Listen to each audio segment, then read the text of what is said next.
good, y'all? Welcome back to a brand new video. And today, before we jump in the video, I want you to stop what you're doing like usual and leave a question down below in the comment section so I can answer it in the very next video. I'm going to start answering your guys' questions in the video. I respond to all comments. Usually I respond to a lot of you guys' comments. Subscribe if you're new. Today we're going to be doing an Indiana Pacers rebuild. Trevor Booker just signed with the Indiana Pacers for the rest of the season, so I'm going to have him included as well. But thank you guys so much for tuning in. Let's jump right into this one.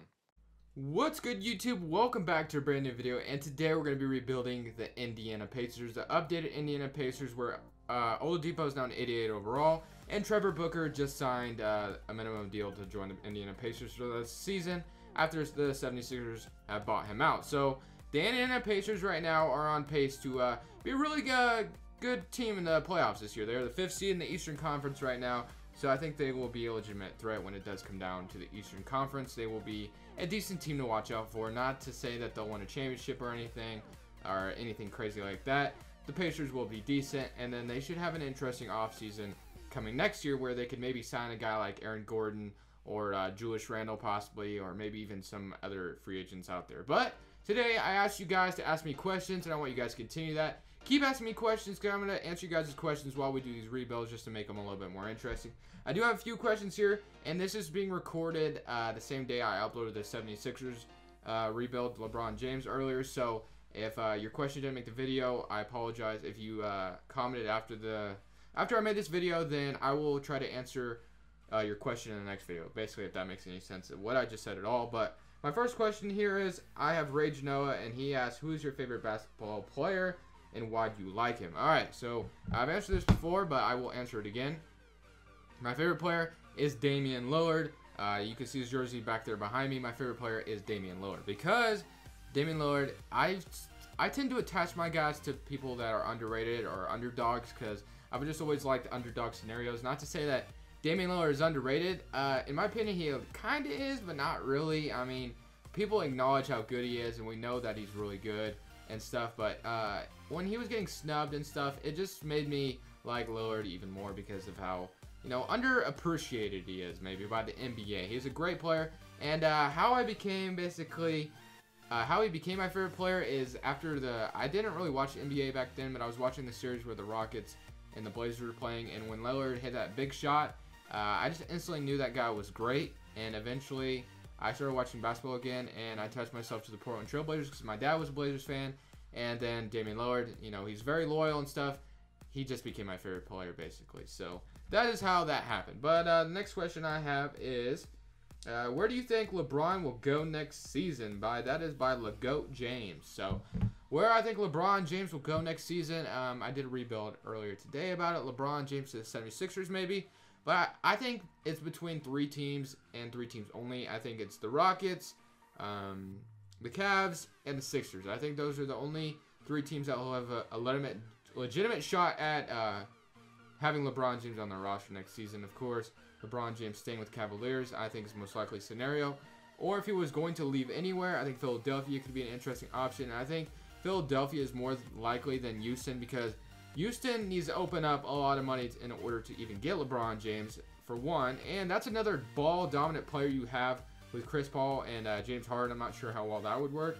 And the 76ers are going to have plenty of cap space because of all the players they have on rookie contracts right now. So they should be fine. They should be able to sign LeBron James easily. And LeBron James will still be in the Eastern Conference where he's had great success in the Eastern Conference. So I'm not sure why he would leave or, you know, leave the Eastern Conference. So when he's been getting to the finals every year. So Frank S. Gandit asks, how many years do you think the 76ers have, or how many years do you think the 76ers are close to being in playoff contention? So right now I think the 76ers are in the playoff contention right now. So I think they will make the playoffs this year possibly, but they can make it next year. So I think they're in playoff contention right now. I think this team is a playoff team right now.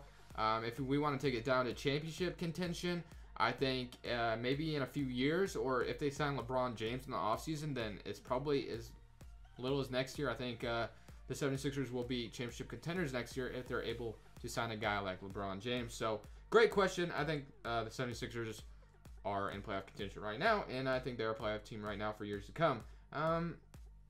Make sure I don't skip any more questions that was on here. I think the last question is, and I think it's a good one. Which rookie that nobody is talking about do you think has a great future / potential? So it's got to be a rookie no one is talking about. And one rookie does come to mind. I think that rookie is Jonathan Isaac, because Jonathan Isaac is someone I don't hear about at all, and I really don't hear about Jonathan Isaac whatsoever. I've not even heard anybody talk about him this year. Granted, he has been injured, so I think that's a big reason why he's not really talked about, but I think Jonathan Isaac could be a player that could be really good in the future. Markelle Fultz is obviously talked about like every day because of his weird story going on, or weird story that's happening right now. Jason Tatum talked about enough. Lonzo Ball talked about a lot, obviously. Josh Jackson, he's another player that I think will be decent. I'm not sure if he'll ever be like a superstar kind of player. We'll have to see if he ever does live up to hype like that. De'Aaron Fox, obviously, I think will be really good one day. He already has the key to the franchise now, so hopefully he can transfer that into something really good.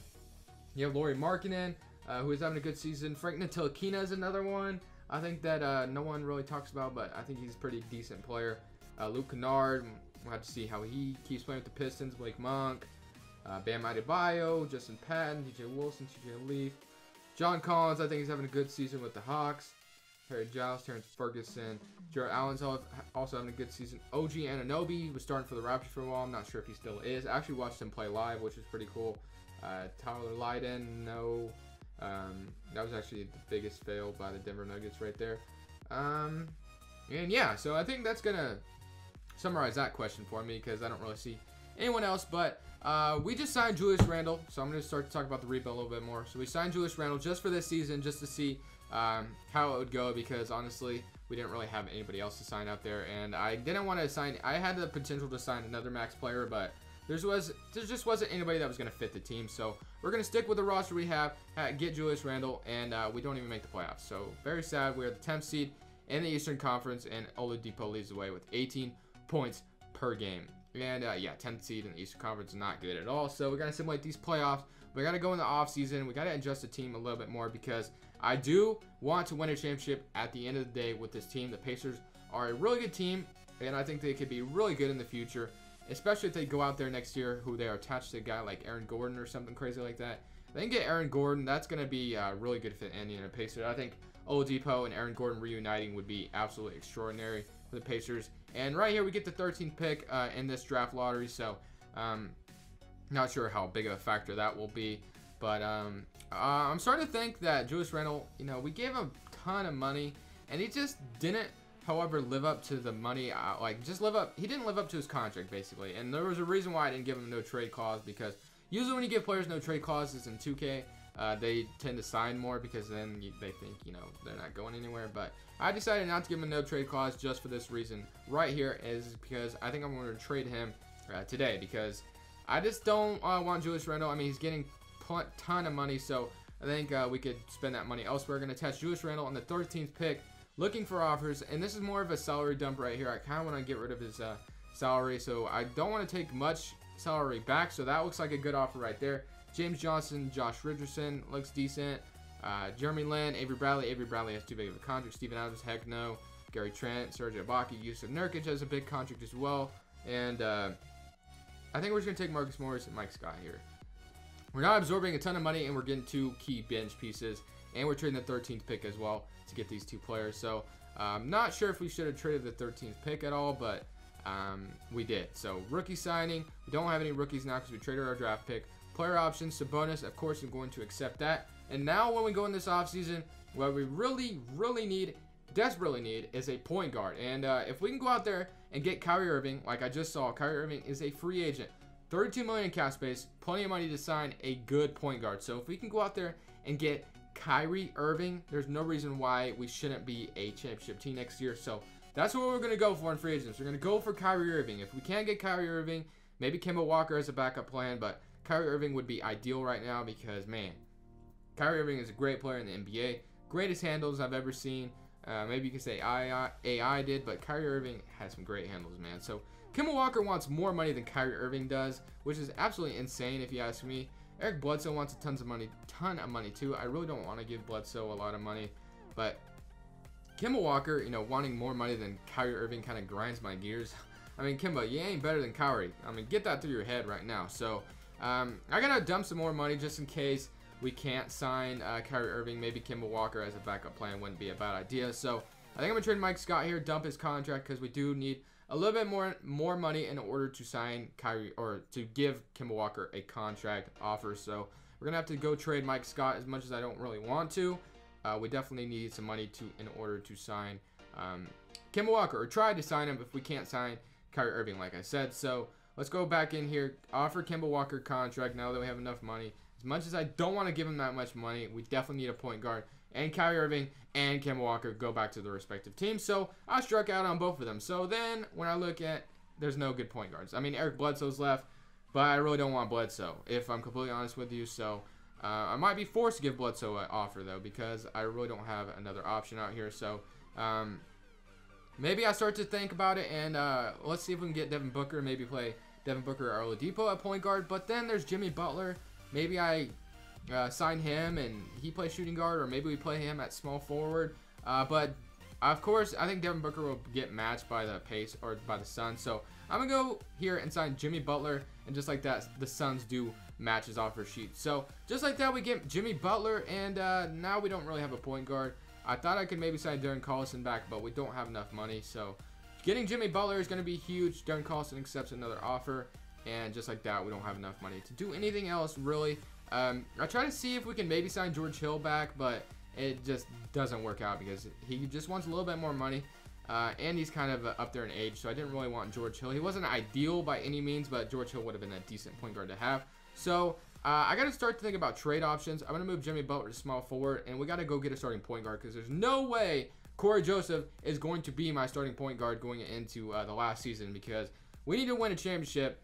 So I might have to trade Mikal Bridges here, as much as I don't want to, because he had a alright season with us the first season, and I think he'll be pretty good one day here on 2K. But I'm going to have to get desperate here. And I throw him up in the trade block. Don't find anything too crazy, so I got to do this. I'm going to make my own trade. Maybe we can go out there and get Chris Dunn. I thought maybe getting Chris Dunn would be good because, I mean, just because we already have good scores in Jimmy Butler and other players like that. So might as well get a point guard that can set them up a little bit, and Chris Dunn will do just that. So we go out there and get Chris Dunn. So going into the final rotation for this season, Chris Dunn, Victor Oladipo, Jimmy Butler, Sabonis, Miles Turner, Marcus Morris, Lance Stevenson, Rashawn Holmes, Corey Joseph, and Glenn Robinson rounding up the rotation. Although Glenn Robinson is not getting any minutes. We're running a 9-man rotation. Turning trades off. Let's go ahead and see how this team does in this last season.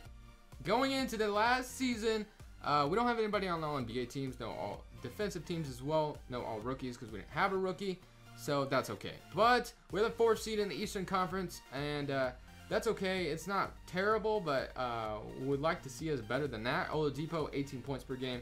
Jimmy Butler, 17 points per game. And Miles Turner, 14 points per game. So hopefully we can get past the Cavaliers in round number 1. I ain't trying to lose round number 1. So let's go in Simcast here and see if we can, mount a comeback. Because I ain't trying to go down 3-0 and get bounced out in the first round. 2K is not doing that to me today. Let's see if we win game 3. Game 3 is ours, so that's cool. Let's go into game 4 and see if we can win game 4 as well, and even up the series. If we can do that, that will look really good for us. And just like that, bam. Okay, 109 and 105. Simcast. Let's see if we can get past the Cavaliers in game 5. See if we can do that. Simulate, deny all. Let's see. Let's go. Let's go. And just like that, I think we might win game 6 as well, and or game 5, and game 5 is ours. And if you look closely, the Cavaliers only had LeBron James playing 14 minutes. I'm not sure what that was about. That made no sense to me, but I'm gonna go ahead, just click simulate game, see if I can get past them, and just like that, we beat the Cavaliers in 6. So it's looking good. We're facing the Toronto Raptors though, and let's see if we can get past the Raptors. They did win the championship in season number 1, so I'm not sure how hard this is going to be. Tie deny all. Let's see if we can. We're down 2-0, just like we were against the Cavs. If we can about to come back again, that would be great. And just like that, we win game 3. Let's see if we can win game 4, even up the series a little bit, and then this series will get a little bit more interesting, and we can maybe make the Eastern Conference Finals, which would be absolutely awesome because 2K has not thrown me a championship here in a while. So 2K, if you're listening to this, please win me a championship right here because I'm getting tired of it. So we just went down 3-2, so it's getting scary. I think if we force a game 7 here, it could possibly look good on us. And it looks like we're going to win, so that's awesome. And we did win, so... Ooh. It changed last second, though. Oh, my... Guys, I just suck. I can't rebuild teams worth crap. I can't win a championship, it seems like. 2K, you just rob me every day. It's just... I'm tired of it. I'm tired of it.